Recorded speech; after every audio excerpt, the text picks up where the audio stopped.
자세를 보면 어떤 사람이 더 적극적인가 소극적인가 하는 것이 분별돼요. 다 그런 건 아니지만 팔짱을 끼고 딱 이렇게 있는 사람은 보고 보자 잘하나 이런 이제 그 모습이 있고 좀 이렇게 귀를 기울여서 이렇게 앞으로 이렇게 상대방의 말하는 것을 좀 들으려고 하는 사람은 저 사람 경청하는구나 그렇게 될 거예요. 그래서 태도들이 경청하는 자세입니다. 팔짱 사람이 없어요. 우리 이제 태도가 또 자세가 어떠냐에 따라서 그 상대방이 느끼는 게 많이 다르고 또 우리 자신도 마음가짐이 다를 수 있어요. 물론 이제 자세 따로 마음 따로일 수도 있어요. 팔짱 낀다고 해서 다 그 사람 소극적이고 그런 건 아니고 그러면서도 피하게 듣는 사람이 있어요. 또 같이 듣는 척 하지만 생각은 저기 집에 가 있고 하는 경우도 있죠. 다 그런 건 아니지만 그래도 우리의 이제 태도에 따라서 그 듣는 사람의 마음가짐 이것이 좀 많이 좌우된다 이렇게 볼 수가 있어요. 우리가 하나님 말씀에 대한 태도 한 가지 오늘 소개합니다. 전진자세 한번 따라해보겠습니다. 전진자세. 전진자세. 뭘까? 다시 한번 오늘 말씀 2절 보도록 하겠습니다. 2절 한 목소리로 읽습니다. 시작. 여호와의 증거를 가지고 전심으로 여호와를 구하는 자는 복이 있노라. 전진할 때 전은 뭘까요? 전심. 이제 이런 좀 통해요. 제가 이런 말을 만들고 하는 거 좋아하는 줄 아는 거 아시죠? 전심으로. 진은 뭘까요? 진심으로. 어떻게 그럴까? 진심으로. 전심으로, 진심으로. 뭐든지 이 두 가지만 가지고도 상당히 많은 걸 우리가 경험할 수 있고 얻을 수 있어요. 학생이 전심으로, 진심으로 자기의 공부에 임한다. 뭔가 얻을 수 있습니다. 또 인간관계 속에서 전심으로, 진심으로 상대를 대할 때 뭔가 결론을 또 열매를 얻을 수가 있어요. 그런데 우리가 대충 할 때는 그 결과도 그죠? 신통치 않다. 신통치 않다 하는 것을 알고 있습니다. 전심으로, 진심으로. 이 시편 말씀 보면 특별히 이 119편 이 말씀 보면 말씀에 대한 전심으로 나가는 모습, 시인의 모습 보게 됩니다. 또 진심을 다해 나가는 모습 봐요. 그래서 그 하나님의 말씀의 맛을 경험합니다. 정말 속이 꿀보다 더 달구나. 여러분 밥도 먹고 싶으면 밥만 납니다. 그렇죠? 이 밥맛을 아는 사람 정말 건강한 사람이에요.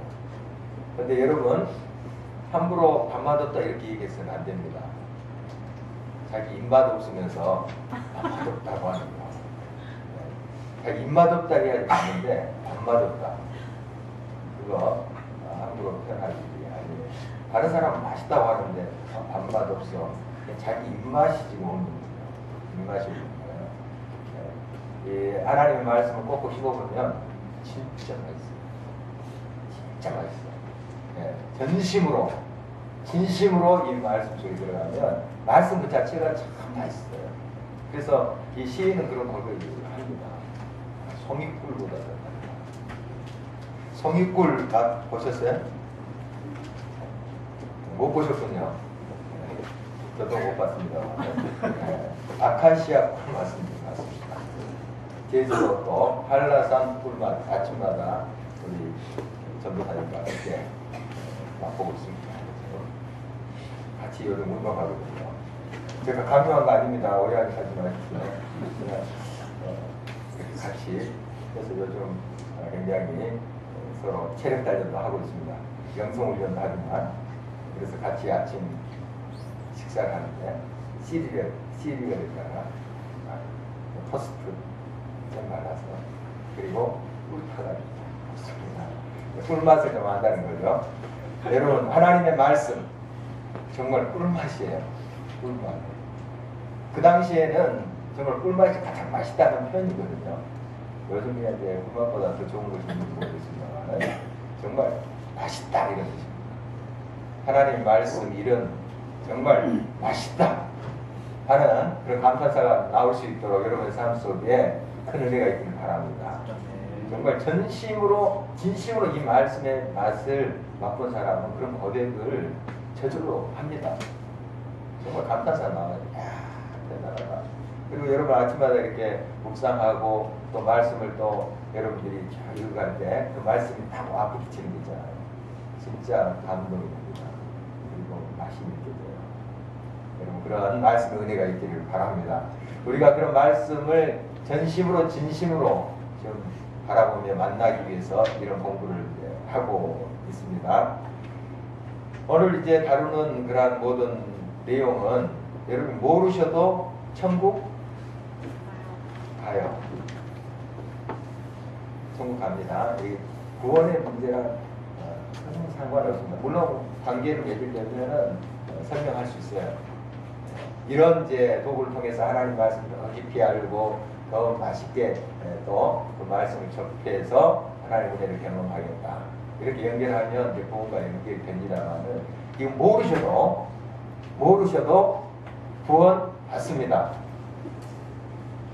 그렇다고 여러분 이제 다음 주부터 안 나올래 그러시면 안 되고요. 이런 이제 기도 또 이런 말씀 묵상을 계속해서 더 깊이 하나님 알아간다는 게 참 중요하죠. 계속해서 우리가 이어서 보도록 하겠습니다.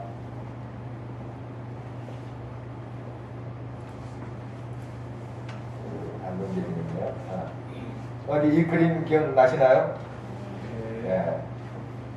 자, 이 전체 그림입니다. 성경의 전체 그림을 보고 또 퍼즐 맞추기식으로 부분적인 것들을 또 우리가 살펴본다 하는 것을 나눴습니다. 그러니까 퍼즐 조각조각만 보면 우리가 잘 모르는 것을 전체가 저런 그림이구나 할 때 우리는 그 퍼즐의 이치를 알게 되는 것이죠. 그런 것들을 우리가 지난 시간에 살펴보았습니다. 자, 이 과정을 통해서 우리가 이제 좀 얻을 수 있는 게 뭘까 하는 걸 미리 좀 살펴보도록 하겠습니다. 여러분 표지도 나와 있는데요.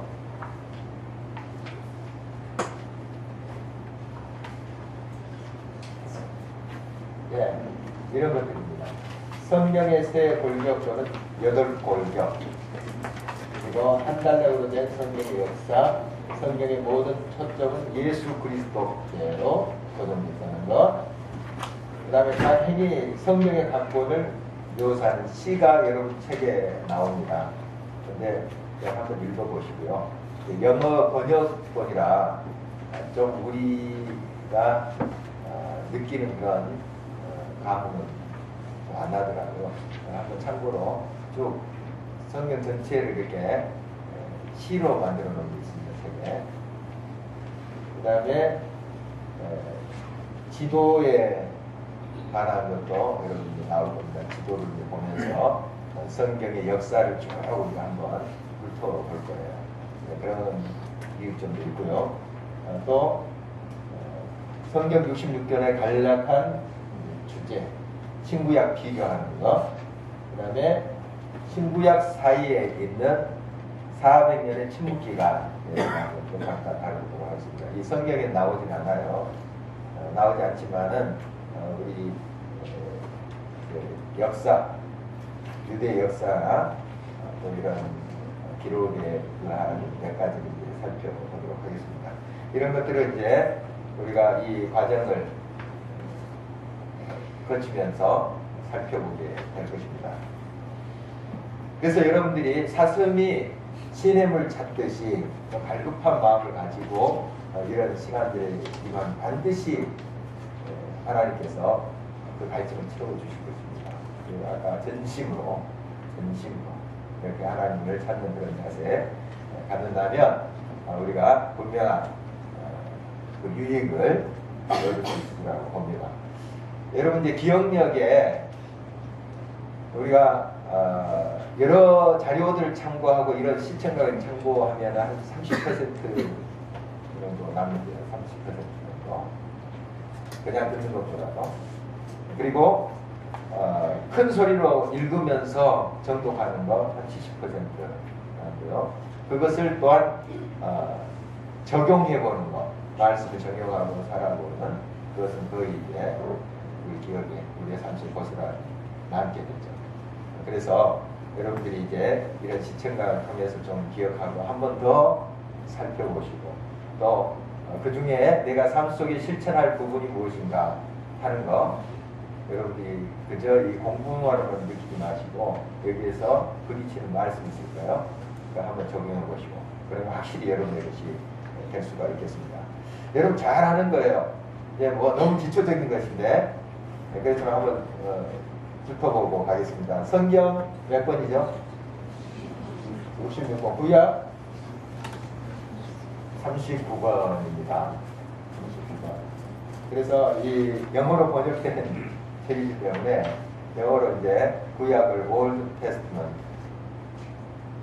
근데 올드 세 글자죠. 세 글자.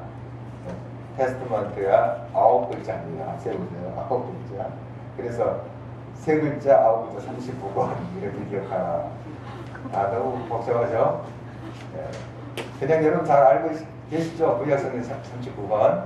네, 이렇게 외우면 되는 건데 좀 복잡한데 그렇게 해놨어요.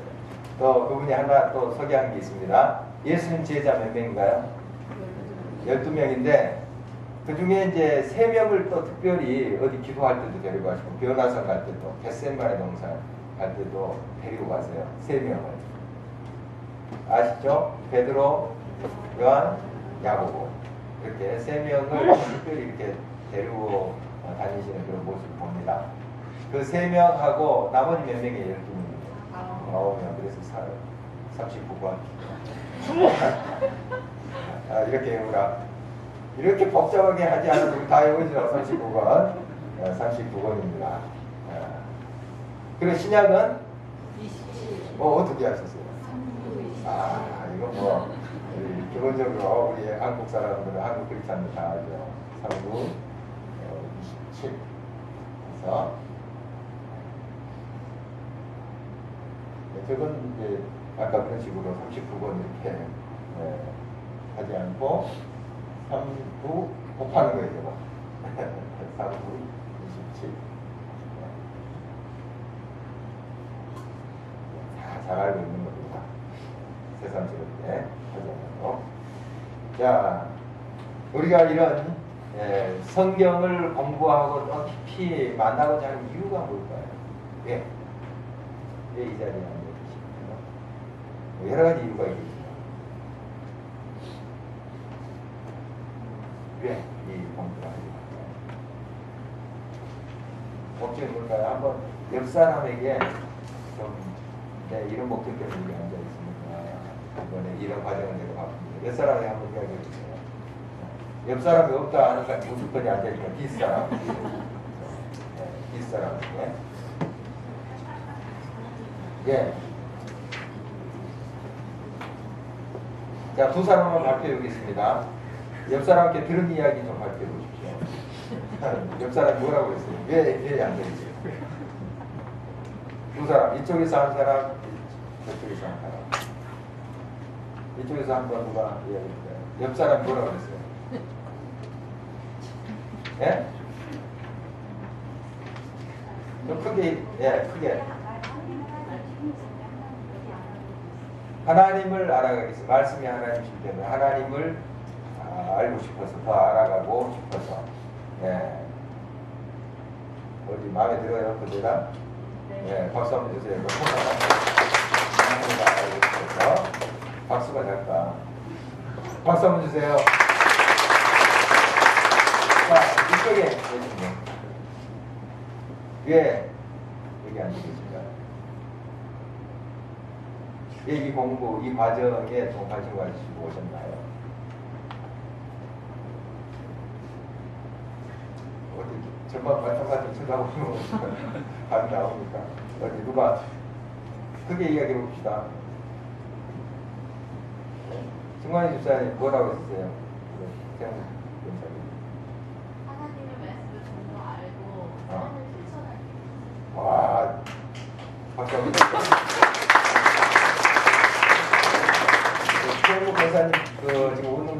제가 권사님 위해서 나온 소리가 아니라 마음을 읽은 것 같아요. 마음을 읽어서 그렇게 하신 것 같습니다. 좋습니다. 그 말을 제가 종합해 봅니다. 딱 네 글자로. 네 글자로. 주 멋대로. 주 멋대로 살기 위해서. 말 괜찮죠? 주 멋대로. 그 반대말은 뭘까요? 지멋대로. 지멋대로.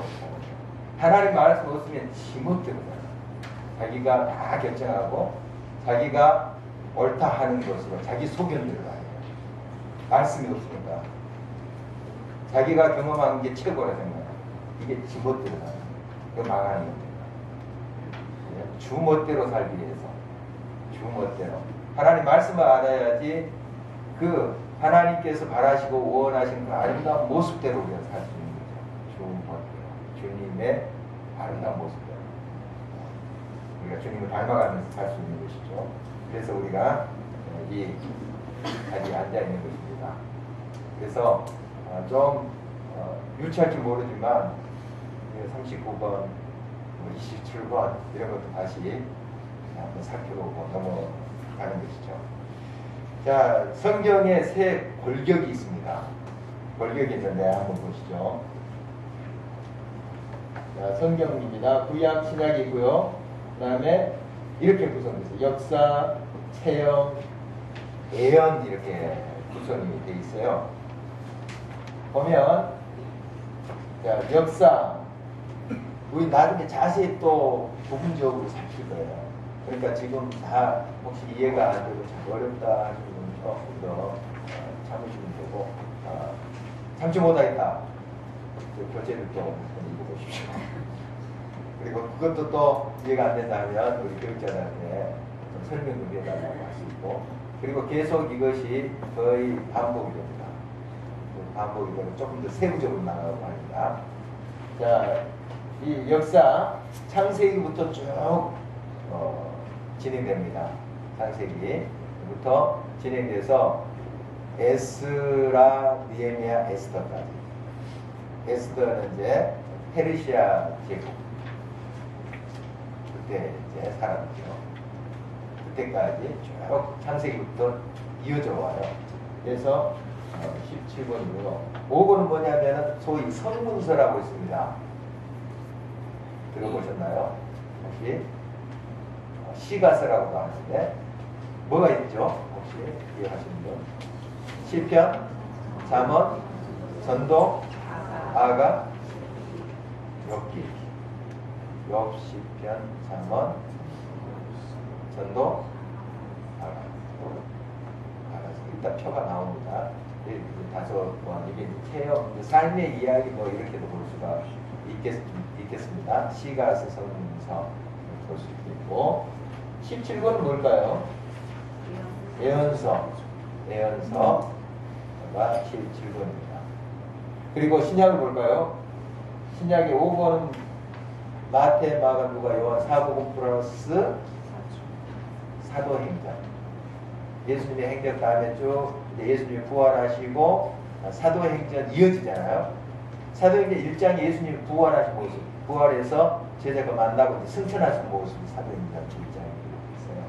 그래서 이제 예수님은 승천하시고 제자 남아서 성령 충만을 받고 복음 증거하는 행적이 이루어진 게 사도행전이죠.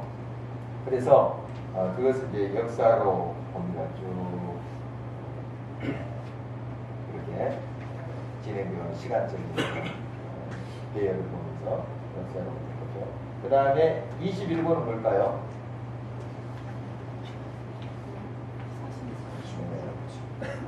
로마서부터. 예? 예, 그게 뭘까요? 체험인데 편지, 서신서입니다. 서신서는 이제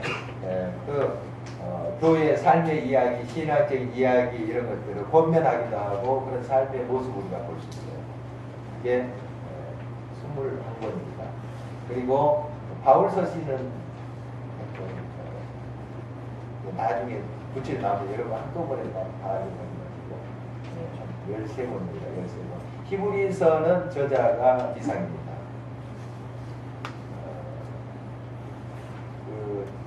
몇십 년 전까지는 바울 서신이라고 부르는데 바울 서신이 아니라는 거 보수적인 학자들 다 보니까 문체가 완전히 다르고요.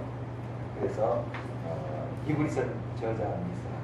물론 성령께서 저자시지만 그것을 기록하신 분이 이상입니다. 어떻든 이제 서신이 이렇게 되고요. 예언은 뭘까요? 신약에 요한계시록. 그래서 이렇게 좀 구성이 되어 있어요. 구약도 체험하고 예언이 합치면 22권. 조금 계산된가요?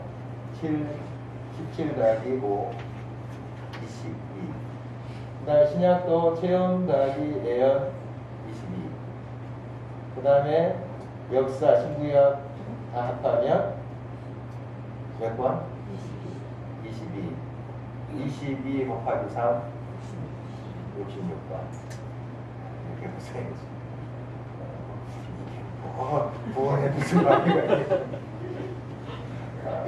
그래서 이제 성경에 이제 무슨 구조 이런 것들 이제 보면 좀 참고가 되긴 해요. 보험과는 진짜 상관이 없지만 여러분 이제 성경의 여러 구성 그런 것들 이제 이해하는 게 좀 도움이 되지 않을까 싶습니다. 여러분 많이 이제 또 듣는 이야기인데요. 역사를 뭐라 합니까? 히스토리. 그래서 히스 스토리, 그분의 이야기 이렇게 많이들 이야기합니다. 어쨌든 하나님의 이야기죠. 이 역사는 사실 하나님의 이야기. 하나님 되면 이 역사는 사실 없는 거죠. 지금도 우리의 나라, 이 민족의 역사도 마찬가지고 여러분 개인의 역사도 마찬가지고 하나님 그분이 여러분의 역사의 주관자세요. 그리고 그분의 이야기. 우리가 그분의 이야기를 써야 될 겁니다. 지멋대로가 아니라 주멋대로 살아야 됩니다. 주님 뜻대로, 주님이 원하시는 대로 우리가 살아가야 될 이유가 있습니다. 이제 조금 복잡한데요. 그러나 여러분 자세히 보면 쉬워요. 아까 새 골격 기억하시죠? 무엇과 무엇이 있어요? 역사, 체험, 예언.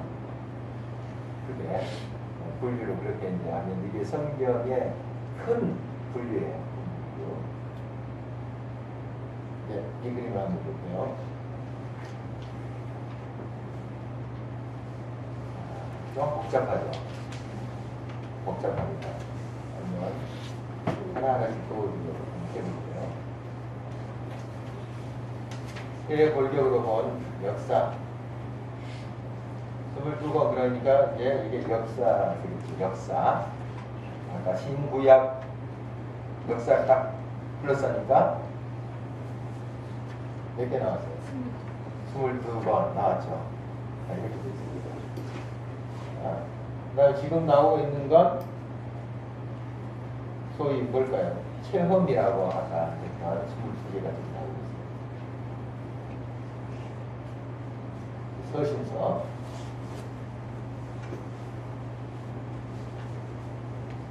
두 권이 아니고, 아니고요.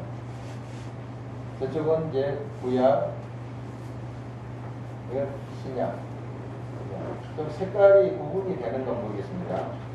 위에는 좀 구분이 되는데, 뒤에 잘 안 보이죠. 보면, 자, 좀 특징적인 게 있어요. 특징적인 게 있는데, 여기가, 여기 있죠. 창세기랑 나란히. 지금 여기가 이제 역사 연대기 되는 거예요. 그러니까 책으로 오래된 게 1. 그 다음에 쭉 이렇게 지나가서 사도행전까지 해서 이게 성경에서는 제일 후대의 연대예요. 이해되신가요? 여기서부터 창세기부터 쭉 이렇게 들어온 거예요. 그리고 사도행전. 이렇게 진행이 오는데 여기가 같은 연대예요. 그러니까 여기는 창세기 연대하고 같이 나와 있죠. 그러니까 욥의 살았던 시대는 족장 시대라고 보아집니다. 아브람, 아브라함 뭐 이삭 할 때 그 시대의 사람으로 보이고, 물론 성경의 배열은 좀 뒤에 있습니다. 시편 앞에 있죠. 욥 시편이라고 뒤쪽에 있는데, 이 욥이 살았던 시기는 족장 시대, 아브라함 시대 그쯤으로 보아져요. 그동안 이제 욥의 그러한 이야기가, 욥의 그런 이제 삶의 이야기가 쭉 구술로 전해 오다가 이게 문자로 된 거예요. 문자로 기록을 하는 후대에. 그래서 어떤 소설 쓴 것이 아니라 욥의 실제적인 인물을 나중에 기록한 거예요. 아브라함도 역시 그래요. 이제 나중에 더 자세히 보겠지만 창세기 1장부터 11장까지 원역사랍니다. 아브라함이 이제 12장부터 등장하잖아요. 그렇죠? 원역사 이게 몇 년이 되는지, 몇백 년이 되는지 몰라요. 이제 그걸 막 문자적으로 계산해서 몇천 년이다, 4천 년이다 이렇게 계산하는 분들 계시는데, 또 과학하고 또한 충돌이 일어나죠. 뭐 몇만 년 될 수 있고, 그 우리가 자세히 거기까지 몰라요. 성경이 좀 입 다물고 있는 것은 좀 우리가 하나님께 맡겨야 됩니다. 그럼 막 억지로 막 해석해서 또 성경을 왜곡시키는 경우가 있거든요. 그러니까 그 원 역사가 그냥 그 짤막한 장 속에 다 들어가 있어요. 다 들어가 있습니다. 그러니까 아브라함, 그 동시대 아브라함의 역사들이 이렇게 그대로 기록된 것이 아니라 나중에 어느 시점에 그게 정리된 거예요. 그래서 모세가 정리했다, 창세기를. 그래서 창세기, 출애굽기, 레위기, 민수기, 신명기 5번이죠. 창세기, 출애굽기, 레위기, 민수기, 신명기, 이 5권은 뭐라 합니까? 모세 오경, 모세 오경이라 합니다. 모세가 정리했다. 물론 하나님의 영으로, 성령으로 기록했다 해서 모세 오경이라 합니다. 그리고 그것을 이제 히브리어는 토라라 합니다. 토라. 여러분 많이 들었을 거예요. 토라. 율법이라는 뜻입니다. 율법. 이렇게 볼 수가 있죠. 그리고 사무엘 상하에 이제 시편이 이렇게 같이 걸렸는데, 사무엘 상하는 누구 이야기가 많이 나옵니까? 누구 역사가? 다윗. 사무엘은 앞에 이제 앞부분이 좀 나오고요. 앞부분이 좀 나오고 다윗의 이야기입니다. 그리고 열왕기 상하부터 이제 솔로몬에서 쭉 북쪽하고 남쪽하고 갈라진 이야기 많이 들으셨죠? 솔로몬 이후에 르호보암 시대에 나라가 남북으로 갈라져요. 그래서 북쪽은 이스라엘, 남쪽은 유다 이렇게 되어 있습니다. 그래서 이제 10왕들이 기록돼요. 열왕기상 이렇게 되어 있습니다. 그래서 시편, 이제 다윗의 시편이 많으니까 여기에 시편을 이렇게 해놨는데, 사실은 이게 시편이 출애굽기까지 가야 돼요. 엄밀히 말하면. 왜냐하면 모세의 시도 시편이 있거든요. 시편 90편 보면 모세의 기도.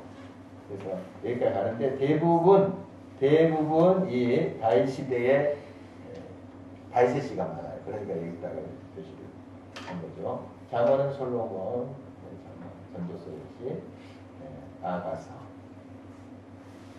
이렇게 이제 이렇게 표를 보시면 되겠습니다.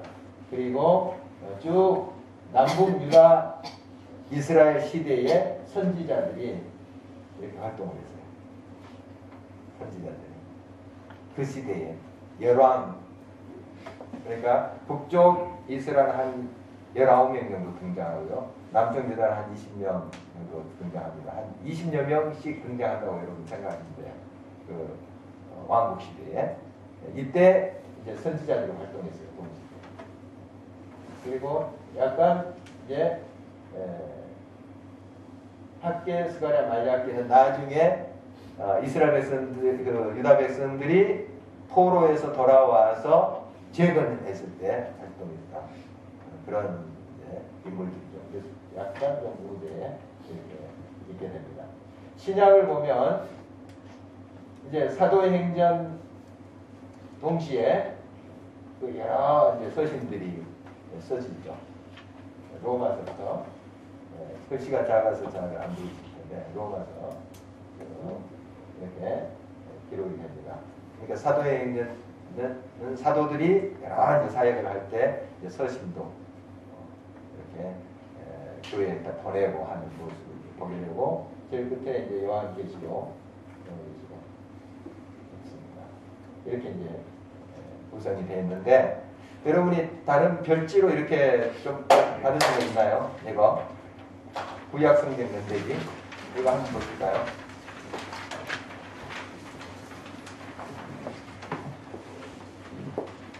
자, 안 받으신 분 손 들어보십시오. 이거 여기 좀 갖다 주십시오.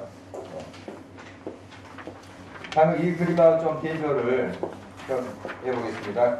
여기 보면 제일 밑에 창조시대 있습니다. 창조시대 보이신가요? 네. 이것은 제일 밑에서부터 위로 올라가는 겁니다. 창조시대, 그 다음에 족장시대, 출애굽과 광야시대, 정복시대, 사사시대, 단일왕국시대. 단일왕국은 누구 기억나는가요? 사울왕, 그 다음에 다윗, 그 다음에 솔로몬까지. 그 다음에 분열왕국은 솔로몬 이후에 르호보암부터 분열이 돼요. 그리고 나중에 포로로 잡혀가지고 다 망하고 남북이 망하고 포로로 잡혀가고 그 다음에 포로들이 다시 돌아오는 귀한 시대. 그 다음에 침묵시대 한 400년 동안. 그 다음에 이제 세례 요한이 나타나서 신약이 이제 시작된 거죠. 구약은 그런 이제 모습으로 구성이 되어 있습니다. 그래서 역사서를 보면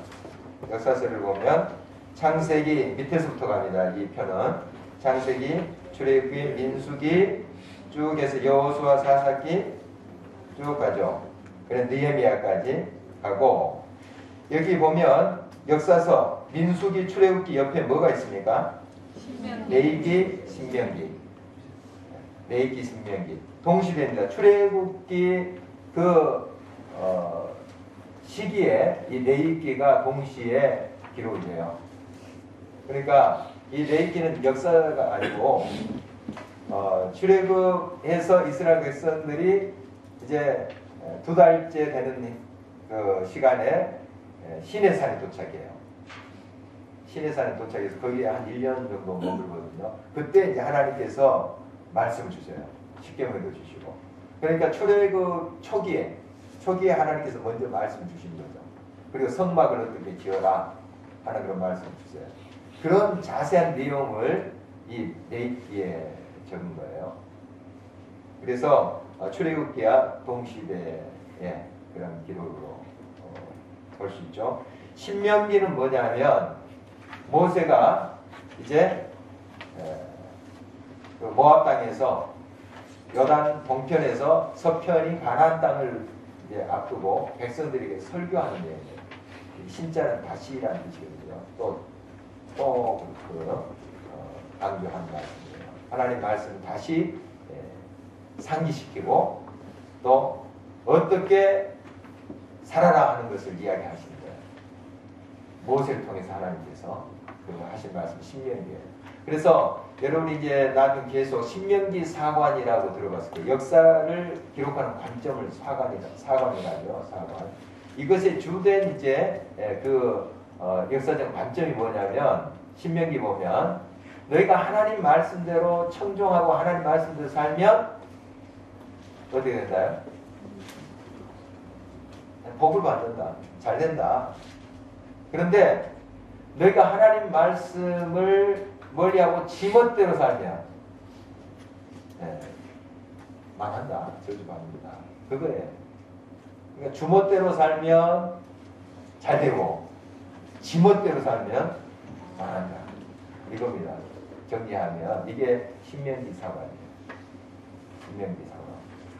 그래서 항상 말씀을 손에다 메고 이마에도 붙이고 항상 문서줄에다 붙이고 말씀을 늘 묵상하라는 것은 주 멋대로 주님의 뜻대로 살기 위한 것이죠. 그렇게 하면 너희들이 잘 된다. 너희들이 형통한다. 그런 것들을 이제 가르쳐 준 것이죠. 그래서 모세의 설교 요점이 그거예요. 신명기 보면 앞으로 너희들이 이제 가나안 땅에 가서 살 텐데 거기에 유혹하는 것들이 많을 거다. 막 대단하고 번쩍번쩍한 것들, 그런 문화들 많을 거다.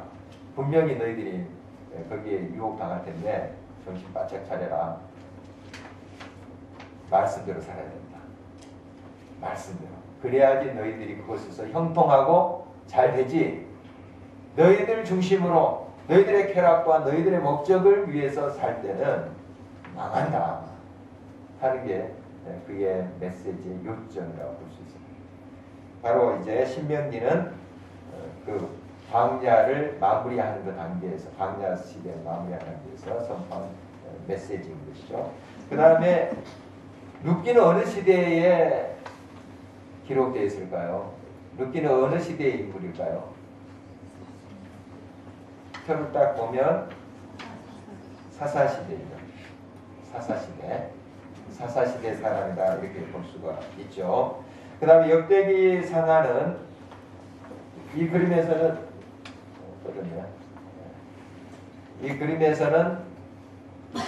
쭉 그 열왕기 상하 다음으로 쭉 나왔는데 사실 그 역대기 상하는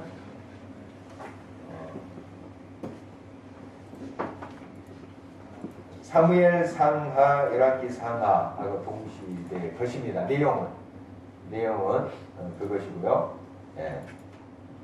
지난 시간에도 이제 알려드렸다시피 이 기록 연대는 나중에 바벨론 포로에서 돌아와서 다시 그들이 나라를 재건하면서 무너진 나라를 다시 세우면서 그 역사를 다시 쓴 거예요. 다시 성령의 감동을 다시 쓴 건데 이제 그 바벨론 포로로 간 민족이 남쪽 유다 사람들이에요. 유다 사람들이 잡혀갔어요. 근데 북쪽에 있는 한 10지파로 구성된 그 이스라엘 백성들은 어떻게 됐느냐 하면 물론 그 중에서도 잡혀간 사람이 딸려간 사람이 있었어요. 그렇지만 주된 그 바벨론 포로에 생활을 한 사람들이 유다 백성들 밑에 남쪽 사람들인데 이제 북쪽 10지파로 구성된 이스라엘 사람들은 거기서 이방 민족과 피도 섞이고 또 하나님께 예배드리는 것도 많이 혼합되었습니다. 이방 그 제일하고 이방에서 드리는 제사 예법하고 혼합이 됐어요. 그래서 좀 어정쩡하게 된 것입니다. 이 유다 민족의 입장에서 보면 좀 너희들 제대로 신앙생활하지 않는 것이다. 그래서 그들 뼈저리에요. 이 피가 섞이고 신앙이 혼합주의로 간 그런 10지파를 나중에 뭐라 합니까? 어떤 사람들이 하죠? 사마리아인. 이 사람들 사마리아인. 그러니까 자기들도 사마리아인이라 하는 것은 그 북쪽 이스라엘의 수도가 사마리아이거든요. 북쪽 이스라엘의 수도가 사마리아이니까 그냥 통틀어서 사마리아인 그렇게 부르는 겁니다. 그래서 너희들은 정통성이 없다. 사마리아인들도 이제 하나님께 예배드리고 여호와 율법 있어요. 그렇지만은 이방 그런 제의가 많이 이렇게 혼합되고 막 송아지도 이렇게 세워놓고 베델이나 단에다가 세워놓고 경배하고 하거든요. 하나님을 하면서. 그러니까 이렇게 이상하게 됐어요. 이제 교회가 좀 무속신앙, 기복신앙 쪽으로 가는 것과 비슷한 거예요. 근데 교회의 모습이 있어요. 다 십자가 이렇게 달고 다 있어요. 찬송가도 있고 성경이 있어요. 그런데 가치관은 세속주의예요. 물질적인 가치관이에요. 그 금속같이 생기는 거죠. 그런 모습이에요. 그러니까 눈치 봐서 또 신사참배도 하고 그런 거죠. 그래서 신앙을 지키기 위해서 목숨 건 이제 신사참배 반대하면서 목숨 건 사람들이 와보니까 한국교회 사입이거든요. 그래서 우리끼리 모인다 해서 만든 이제 교파도 있습니다. 기억자로 시작하는 제 교파인데 어쨌든 우리도 그 신사참배를 했어요. 우리 교단도. 제일 처음에 천주교는 제일 처음이겠고 전지견은 뭐 이건 뭐 다 예법이고 예절이고 뭐 의식이고 해서 먼저 갖고 그 다음에 이제 감리교 갖고 그 다음에 이제 쭉 이렇게 가다가 우리 이제 예수기 장로에서 결국 물을 끓고 갔죠. 그러나 목숨 건 분들이 계세요. 똑같이 그런 분들이 나중에 해방되어서 우리 신앙의 순수성을 지켰노라. 너희들 다 사입이다. 이렇게 했었죠. 우리 이제 잘못하고 회개하고 우리 잘못했습니다. 하고 이제 우리가 반성을 하고 있죠. 그렇게 하고 있는데 이 유다 백성들이 그렇다는 거예요. 자기들 신앙의 순수성을 지켰다. 그 핍박과 환난 속에서도 신앙을 지켰다. 그래서 사마리아인들을 이제 이렇게 경원시하고 했던 그 역사를 우리가 보게 됩니다. 그래서 그 유다 사람들이 바벨론의 포로에서 돌아와서 다시 사무엘 상하, 역대기 상하를 다시 기록했어요. 이게 이제 역대기 사관이거든요. 역대기 사관. 아까 신명기 사관은 제가 설명드렸고, 역대기 사관은 뭐냐 하면은 이 민족이 온전히 서기 위해서는 신앙 중심이 되어야 된다. 그래서 굉장히 그 성소에 대한 강조를 많이 합니다. 그리고 예배에 대한 강조를 많이 합니다. 이제 역대기 상하를 보면. 그리고 이제 제사장의 직분 이런 것들. 이렇게 나라를 다시 세우는데 이것이 중심이라는 거예요. 이 정신이. 그래서 그런 관점으로 이 역대기 상하를 다시 지난 역사를 쭉 훑으면서 재정리한 것입니다. 그것이 역대기 상하. 그래서 유다 사람들, 남쪽 유다 사람들이 포로로 갔다가 돌아와서 이것을 다시 정리한 것이기 때문에 남쪽 유다 역사를 중심으로 기록한 책이에요. 열왕기 상하는 남쪽 왕 한 사람, 북쪽 왕 한 사람 이렇게 거의 그런 구조로 기록이 되어 있어요. 네, 교차식으로 그렇게 됐는데 이 역대기 상하는 유다 왕조가 기록됩니다. 정통성이 있는 거. 그렇지 않은 저 북쪽 왕조 다시 쳐도 우리 정통성이 있다. 이렇게 해서 기록한 것이 역대기 상하죠. 그렇게 이제 보시면 되고요. 성문서 보면 이것은 이제 시편이 저 밑에까지 내려온 것은 아까 제가 설명한 대로 모세의 시가 있기 때문에 그 밑에까지 쭉 출애굽과 광야 시대까지 내려온 것이고 엽기 역시 저 족장 창조 시대, 족장 시대까지 내려갑니다. 오래된 그런 역사예요. 그 엽의 역사예요.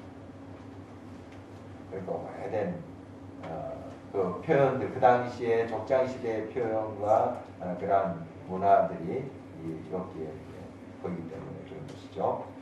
그리고 예언서를 여러분들이 보시면 제일 위에가 이제 제일 후대에 그 활동했던 선지자들입니다. 구약의 제일 후대, 신약에 가까운 말라기, 스가랴, 학개, 그 다음에 다니엘, 에스겔, 그런 나머지 12 호세아, 아모스, 하박국, 이사야, 예레미야, 요엘, 미가, 스바냐, 요나, 나움, 오바댜 이런 이제 사람들은 이제 분열왕국 시대 때 활동했던 그런 사람으로 볼 수가 있죠. 어쨌든 여러분들이 이것을 이제 참고로 보시면 되겠습니다. 그러니까 여러분들이 이 표만 보면 어떤 구약 성경의 흐름을 좀 살필 수가 있어요. 제일 왼쪽에 시대만 보더라도 하나님이 천지를 창조하시고 인간이 이제 타락하고 그리고 이제 하나님께서 다시 역사를 세우셔서 아브라함을 세우죠. 족장시대입니다. 그리고 족장시대 다음에 또한 이스라엘 백성들이 애굽에서 이집트에서 살다가 노예가 되고 또 모세를 통해서 해방이 되고 광야시대를 거쳐서 이제 여호수아를 앞장세워서 정복시대에 들어가고요. 그 다음에 사사가 등장하고 사사가 이제 물러가고 왕정이 시작되는데 다니엘 왕 시대가 되고 그 다음에 분열왕국 그 다음에 바벨론 포로 시대, 포로 기환 그리고 침묵 시대 흐름이 그렇게 되는 겁니다. 창세기로 쭉 구약 성경의 흐름이 전체적인 흐름이 좀 이제 보이신가요? 이제 요약하자면 그겁니다. 그 안에 뭐 여러 가지 일들이 있겠습니다만 그렇게 흐름이 진행된다 하는 것을 볼 수가 있습니다. 이게 이제 구약 성경의 연대기라고 볼 수가 있겠습니다. 자, 한 그림을 또 좀 보도록 하죠. 자, 지금 성경의 세 골격, 역사, 세형, 예언. 좀 이제 그림이 그려주시고요.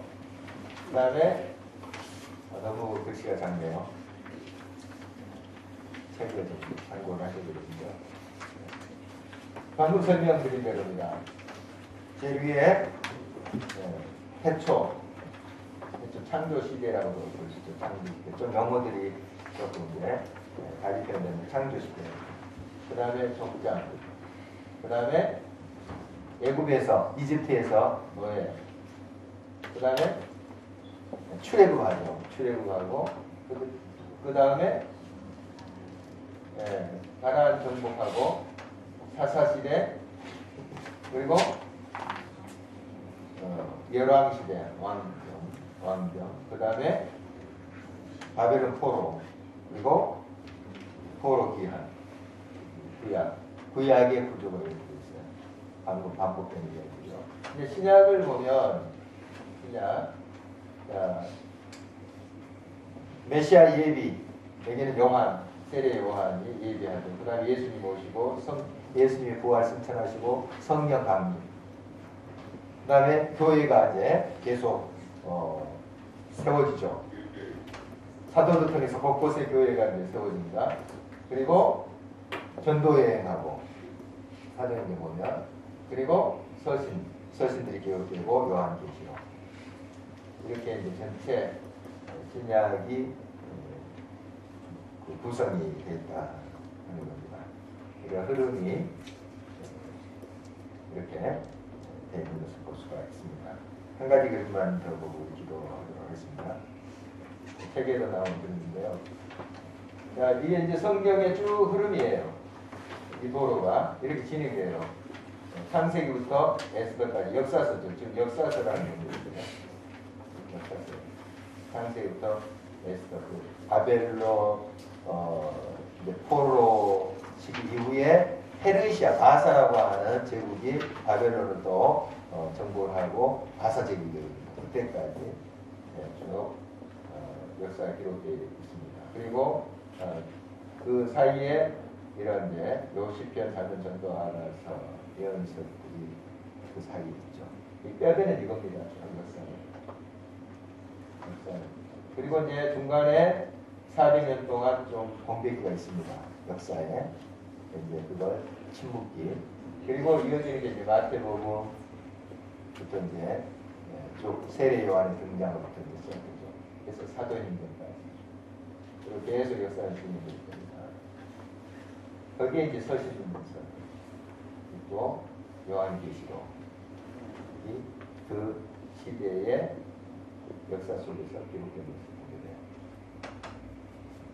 흐름이 이렇게 된다 하는 거 기억을 하시면 되겠습니다. 그래서 구약의 역사를 여러분들이 이제 좀 한 단락으로 이야기를 할 수 있어요. 창세기부터 태초에 하나님 천지창조에서 인간이 어떻게 됐고 또 그들이 애고로 가서 어떤 생각을 했고 그리고 대방주에서 광야를 거쳐서 또 정복 시대에 가서 사사, 왕정, 포로, 기한 저 흐름 그리고 세례 요한이 400년 만에 또 나타나서 예수님의 길을 예비하고 예수님이 오셔서 또한 우리들에게 구원의 메시지를 전하시고 그 다음에 부활 승천하신 다음에 사도들이 그 예수님의 사역을 이어서 이 땅에 교회를 세워가고 또 하나님 나라 확장해 갔던 그런 스토리가 성경의 전체적인 흐름이다 이렇게 볼 수가 있습니다. 자, 오늘 여기까지 살피고 오늘 말씀 맺도록 하겠습니다. 어디 질문 있습니까? 여기까지. 네. 성경의 새 골격. 오늘 이제 좀 그것을 중점적으로 기억을 했으면 좋겠고요. 쭉 역사는 그리고 그 사이에 동시대의 여러 체험적인 이야기 그리고 여러 예언들 이런 것들이 같이 어울려져 있다 하는 것, 그 흐름을 여러분들이 다시 정리했으면 좋겠습니다. 오늘 같이 이 말씀을 생각하면서 기도했으면 좋겠습니다.